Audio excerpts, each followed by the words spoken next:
G'day, it's Jamie and welcome to Where's My Yowie. Today I'm reading an old newspaper article about a crocodile story in far North Queensland in 1899. So we'll get into it. This was published in Melbourne's Leader on Saturday the 20th of May 1899, titled The Man-Eaters of the Peninsula by Majuba. The life of the prospector, the pioneer of the goldfields, is an adventurous and unsettled one. A rumour of a new field reaches him. It may be near or it may be far, and distant fields are ever the greenest, and he strikes camp and is off, anxious to be among the first of the new on the ground. When times are dull, he makes for some place which, by long thinking of, he has assured himself must be rich in gold. But too often when reached, his Eldorado changes, like the island in the fairy tale, to an unauthorious wilderness. The gambling spirit of the life enters into the ills, being until at length he can rest satisfied at no other occupation, and when stress of circumstances forces him for a time to take other work, it is with one idea of obtaining means to enable him to return to his fascinating labours. Luck usually comes to him at some time during his career, sometimes before he has, by frequent disappointment, learned to appreciate the value of riches. But often many weary years pass by without one gleam of fortune's sunlight, and the digger begins to think that he is persecuted by the fickle goddess. On the rough country at the head of Cape York Peninsula, three prospectors, Levitt, McAllister and Bismarck, had worked without success. The country was likely in places, but they could find nothing to find, none of those encouraging signs which put heart and vigour into the miners' researches. One place after another they had tried, always with the same result: a barren reef when reached, or watch dirt when bottomed, of a description which would not repay the labour of carting the water. At length, disheartened, they held council together and determined, as they still had a good supply of rations, to push overland to the Palmer field, which, although past the first flush of its richness, still yielded a good living to many and occasional rich rewards to the lucky. Their way led them over country of the roughest description, ranges breaking into grotesque shapes, here lifting sharp peaks towards the sky, and there rising in steep cliffs to a level tableland, which bore a vegetation entirely different from that in the gullies. Their devious route led them through a succession of gorges, in which immense trees of fig and black gidia grew, the sooty bark and the grey leaves of the latter giving to the scene of a gloomy aspect. Little sign of life was apparent, but all creatures they saw were strange and interesting to them. Sometimes a great brindled wallaroo would raise its head at their approach, and after stamping angrily with its hind feet, would hop leisurely off with heavy awkward bounds and disappear on the hillside. Great flocks of black cockatoos often accompanied them for miles, almost deafening the men with their discordant cries, and alighting on the trees above would drop branches which sometimes narrowly missed the men's heads, for the Cape York black cockatoo will cut a strong branch through with a few blows of its powerful mandibles. The quaterwere, The white-tailed kingfisher, only found on the peninsula, flashed rainbow-like across their path, gorgeous in blue and scarlet, to its nest in some giant ant heap. Grass was scanty and coarse, causing the discontented horses to stray far at night. But water, indispensable to the traveller, was abundant and good. One day Levitt, who being the best tracker of the party, undertook the duty of collecting the horses each morning, missed one of the animals. On finding its tracks, he saw that it had broken hobbles and made off back towards their old camping ground. So he returned to camp and after breakfast saddled one of the remaining horses and leaving his companions in camp, rode off to regain the wanderer, taking with him a revolver, ammunition and some food, for he knew not when he might return. His two mates determined to make the camp as comfortable as possible, and with this purpose busied themselves all day putting up a tent, rigging bunks, gathering firewood, and cooking until by the evening the little encampment with its cheerful fire looked quite cosy. Behind the tent rose a steep, rocky hill, and before it, sweeping a semicircle around the foot of a rise, lay a narrow, soda-encrusted space, as level and as clean as if swept by a broom. The peculiar formation often found in that part. Beyond this, stunted bushes hid the view of a fine reach of water in the creek, which twisted sinuously among the hills. Darkness comes with great suddenness after the sun sets in that region, and the twilight is short. By the time the men had finished supper, night had thrown her shadow over the scene.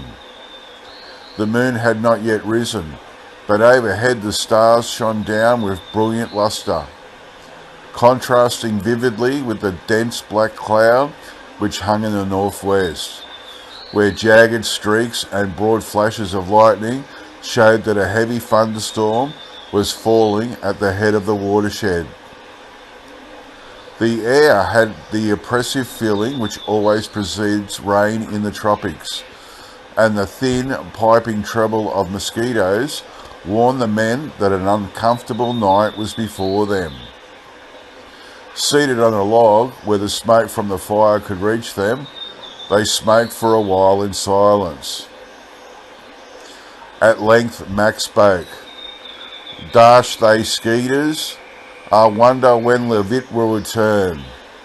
The camp disna seem the same place when he's away.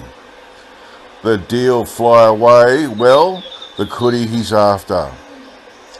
What for should it be satisfied like the others? 'Tis a bad hoople-strap maker ye are, Bismarck." "Ark hoople-straps," replied Bismarck. "What does your countryman do, mein friend, when he have nothings to put in his stomach? Why, he go look for somethings. So might the horse, when he find no grass. He wander elsewhere. And what is there the use of Levitt go look for him? He come back himself, blimey. When we were at the Cape York one day, I go out look for old Bawley. First I go up the creek, there was no horse. Then I go down the creek, there was no horse. Again I go up the creek, there the horse was. You'll never make a bushman, Bismarck, not if ye live till ye're as old as Methuselah. Is there no bush land in your part? Why, in the north of Scotland there's miles and miles." But Mac never completed his observation, for a most infernal din came from the tent. The two men jumped to their feet, and Mac, seizing a blazing fire stick, rushed to the tent, closely followed by his companion. They were just in time to see a grey, spotted animal, as large as a collie dog, disappear through a rent in the back of the tent, with the freshly baked bread in its mouth. On the floor lay scattered all their tinware, dishes, plates and pannikins, which Mac had placed on the spare bunk after washing up. The camp oven, which had contained the bread, and which he placed on top of the piled dishes, out of reach of bush rats, lay bottom upwards, its contents gone. "By crikey, what was that?" exclaimed Bismarck, as the animal's tail disappeared through the slit in the calico. "He have take all mine bread." "Ah me, blast if I know," said Mac, scratching his head and looking ruefully at the fallen dishes. "He taken all your bannocks away, and ye'll have to bake tomorrow. I think this infernal country, haunted by mysterious animals that Noe left out of the ark. Who should have kenned that beastie would climb up on they dishes, but it's no use crying over spilt milk." They gathered up the scattered utensils and replaced them, and then returned to their seat by the fire.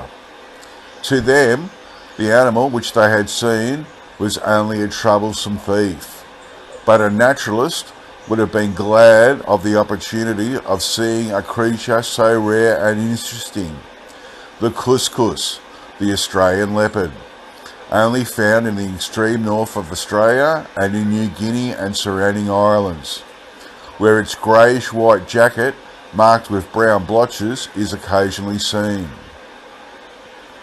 Salt beef and damper is a nourishing diet for men doing hard work, but its constant reappearance at mealtimes becomes monotonous, and when Bismarck proposed that they should that night try the fine reach of the water for fish, his companion hailed the proposal as a happy thought. Getting out their fishing gear and some salt beef, they know which better bait can be used for the perch and yellow belly of the northern waters. They pushed through the scrub to the creek bank and lighted a fire to serve the double purpose of keeping off mosquitoes and attracting fish. The cloud in the northwest was now receding with low thunder mutterings, like the voice of a distant earthquake. As the moon rose above the crest of a hill, a vast sheet of yellow light crept across the land and water, displaying every bush and tree, and outlining every ripple with streaks of flame. A powerful musky odour pervaded the atmosphere, an odour which, had the men had longer experience in the north, would have caused them to beat a hasty retreat from the creek bend. "Hey ye a bite yet, Bismarck?" said Mac, intently watching his float. "I wonder if there's any flush in this creek. 'Tis a fine waterhole, but the flush disna seem hungry. Like, do you notice the balmy smell about?" "I no like that smell," replied the German. "If you like smell good stink, you go to mine country, where her already cologne factories ish. Mein Gott, there is a nice stink there. Why, ye Donald Carl, ye cannot beat end, bro, for smells in the whole world. Look, Bismarck, I've a flush." As the patriotic Scotchman spoke, he drew his line sharply from the water, and with a workmanlike swing landed his first perch, which he quickly disengaged from the hook and cast, wriggling and grunting on the bank behind them. The two men, encouraged by this first take, now devoted all their attention to their floats, which danced on the moonlit ripples like sprites on a sea of molten gold. In midstream before them lay a small scrub-clothed island, and between the island and them floated a long, dark object, which they took to be a log, but a closer observer would have noticed some strange thing about it.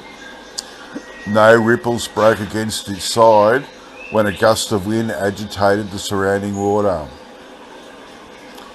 Although the cuscus, the Australian leopard, is not carnivorous, it has, like a domestic cat, a great love for fish, and will overcome its natural shyness to obtain this food.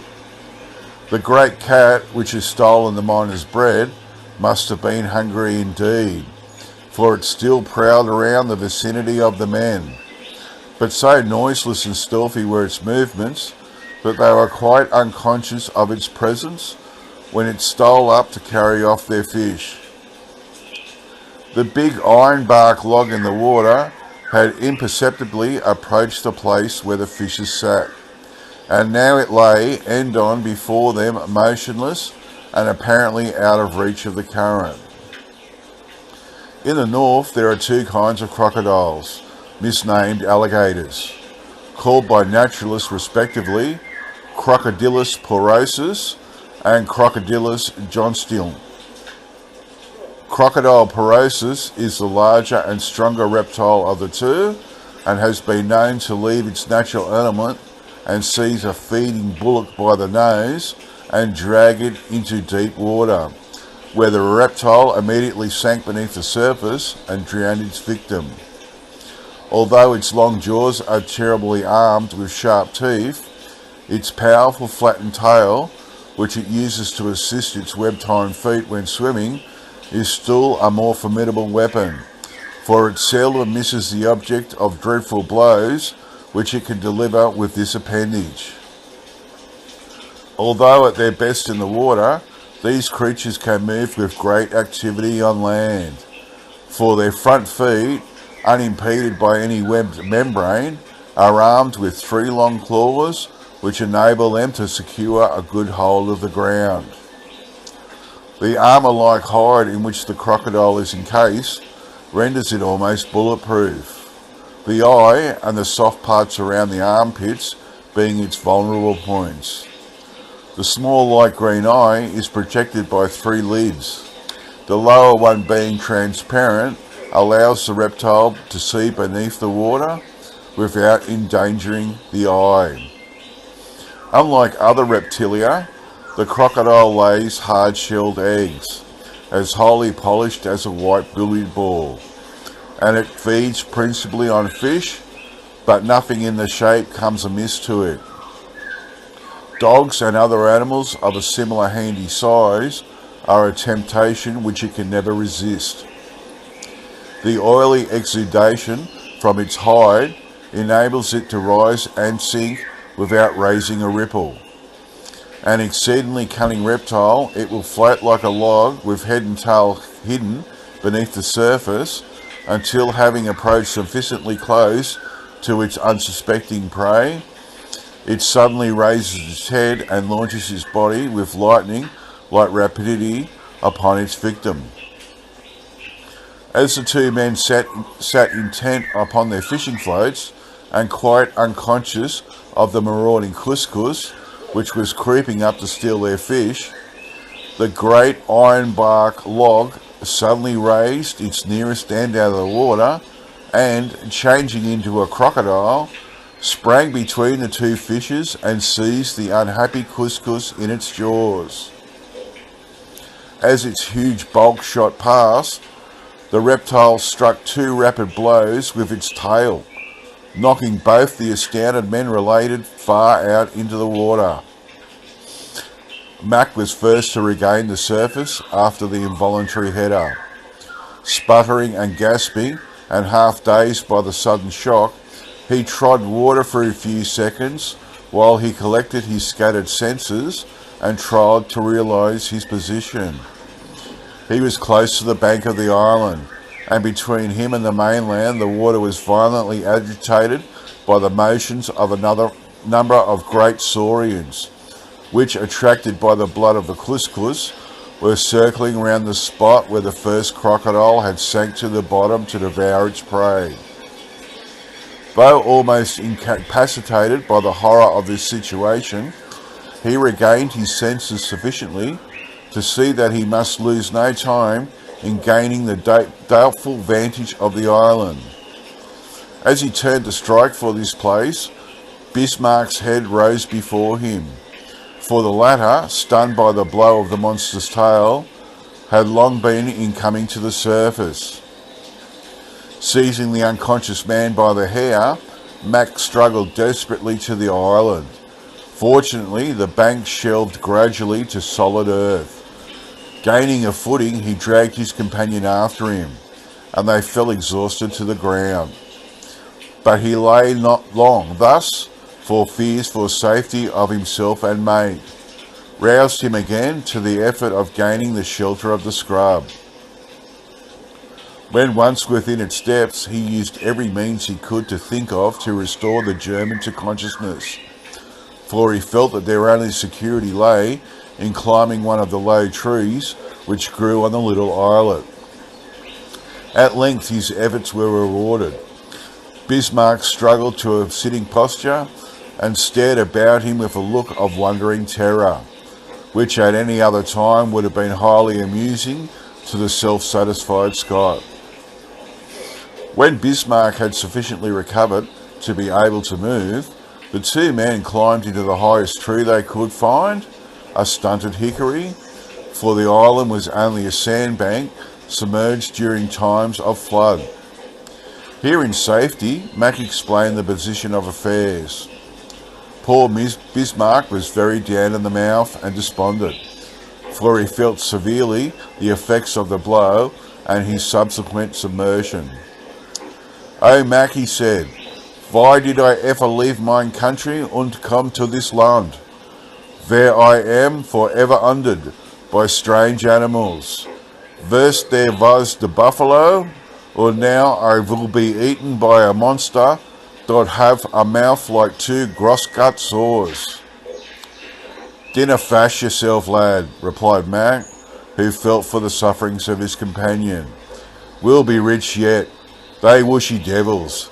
I'll go what directly, and then we'll land again. Have been in a worse fix before." But in spite of his consoling speech, Mac felt by no means so confident as his words would imply, for he saw one thing clearly which gave him no small uneasiness. The creek, swollen by the thunderstorm at his head, was coming down a banker.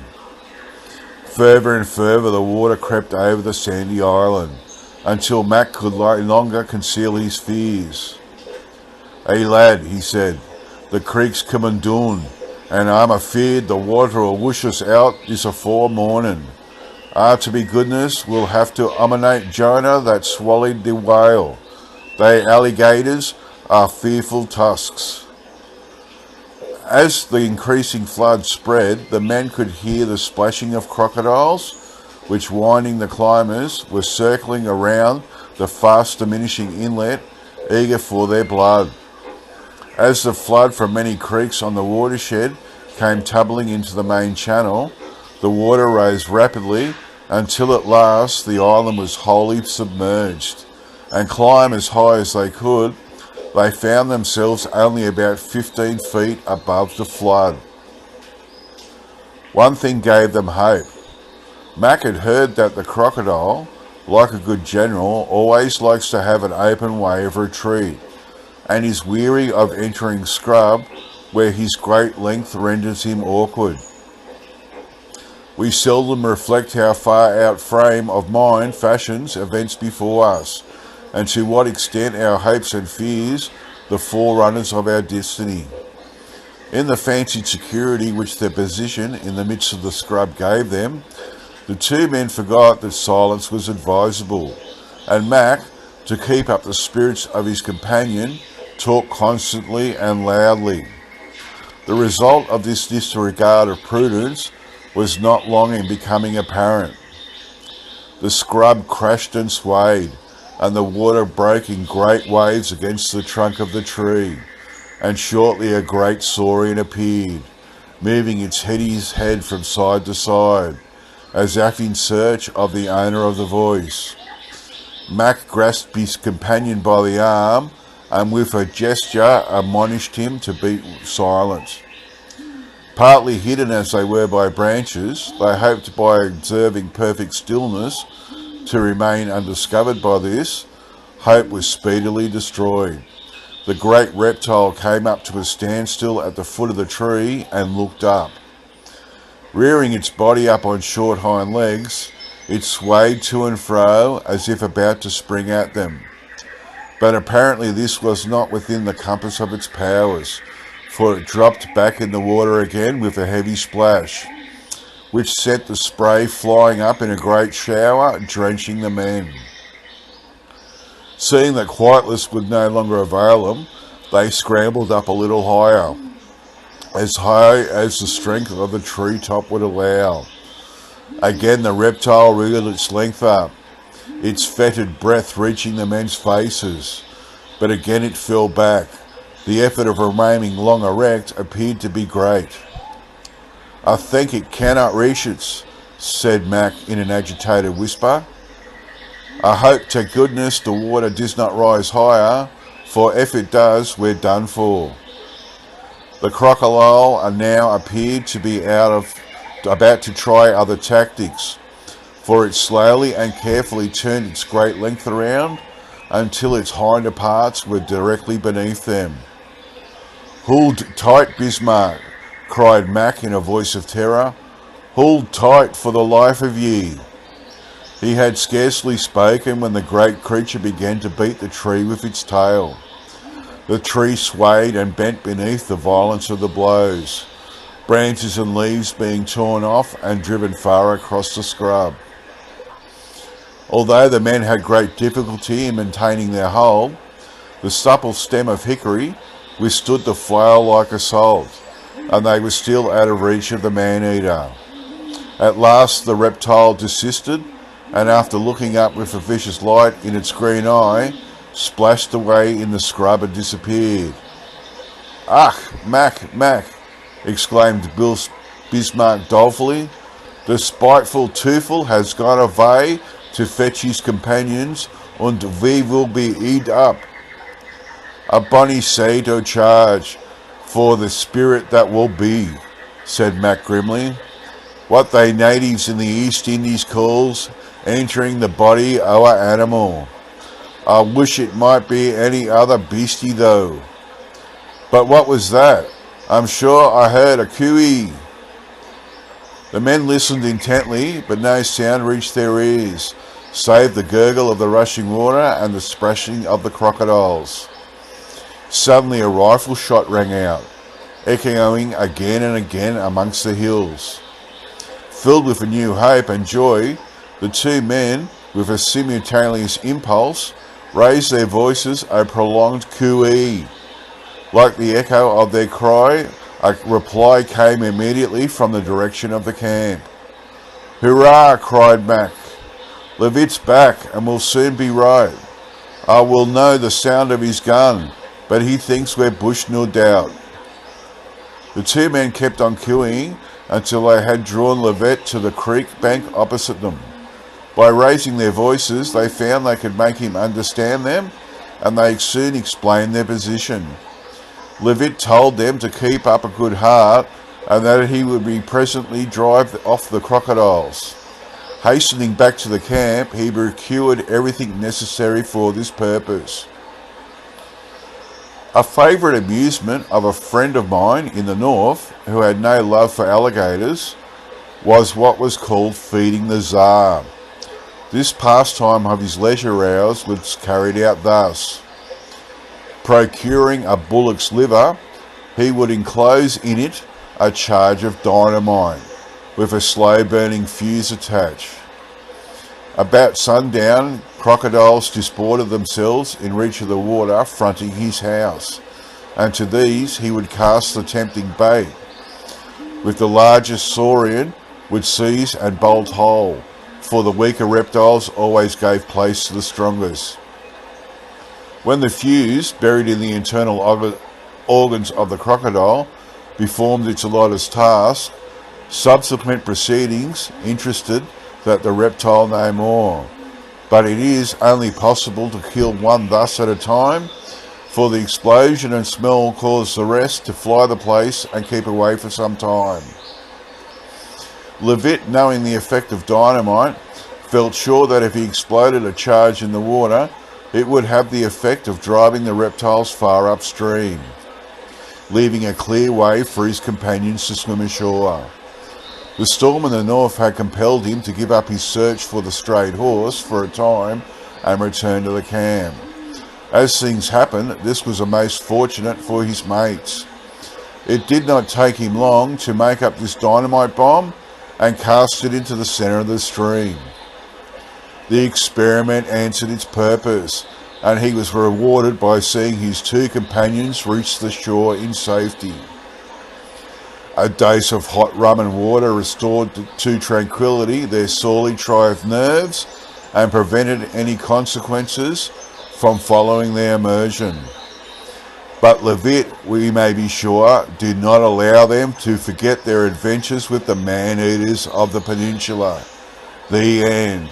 Well, I like that story. That was pretty cool. This is another story written by Majuba, who wrote the Burunji Walla and the Devil of the Peninsula. And I've got a few more Majuba stories, but they're not sort of cryptid related, but they're good Aussie bush yarns. So if you'd like to hear more Majuba stories, please comment in the comment section, more Majuba. Okay, that's it for me. I'll get back to this all next time. Bye.